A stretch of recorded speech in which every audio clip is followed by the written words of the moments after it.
Welcome you all in image processing playlist. Today we are going to discuss about the filtering technique. There are the two kind of filtering technique. First one is our linear technique. Second one is our non-linear technique. In a linear technique, we are going to discuss about the inverse filtering, and in a non-linear, we are going to discuss about the homomorphism filtering. In a inverse filtering is to reduce the original image from the blurry image. It means we have a blurry image and we have to recover our original image again.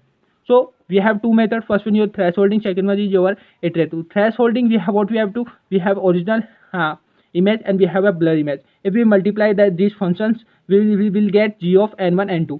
Suppose karo now, if I multiply g of n1 n2 with the inverse filtering function, we will get the original image. So this is the thresholding process in which we will multiply for this, and this function we will multiply with the image filtering function, that is f of n1 n2. Then we will get original image.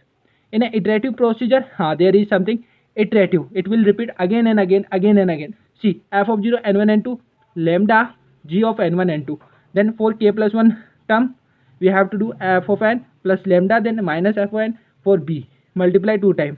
That will give us g. So it will happen, and at the end that will be some kind of equation. You will just see. You don't need to put all these things. The important thing was that one, right? So this is the two deep. You don't need to write an exam in exam 2. You just write this one and just write something about the iterative procedure. Now we are going to discuss about the homomorphism filtering, that is known as non-filter technique, non-linear filter technique.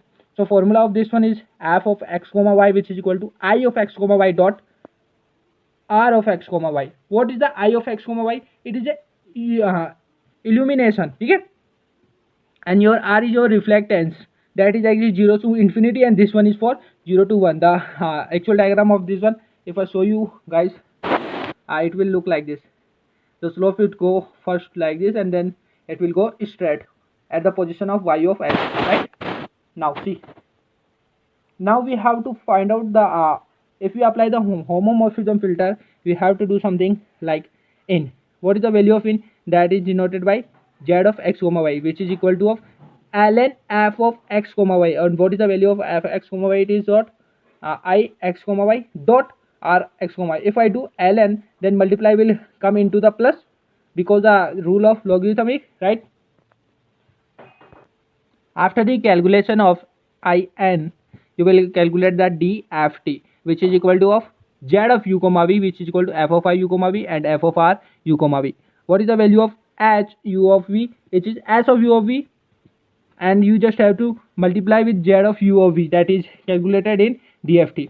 Now inverse of dft is equal to s of x comma y equal to I of x comma y plus r of x comma y. And the last one, exp, exponential, you can say. The function is g of x comma y, which is equal to e raised to s of x comma y, which is inverse of dft. So you simply will get io x comma y and ro x comma y.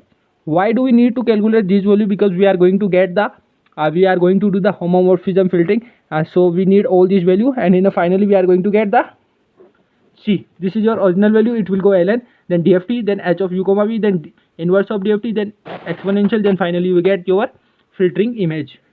So also you guys have understood about the inverse and homomorphism filtering. Don't forget to subscribe my channel. Jai Hind Jai Bharat. मिलता हूँ next video के साथ.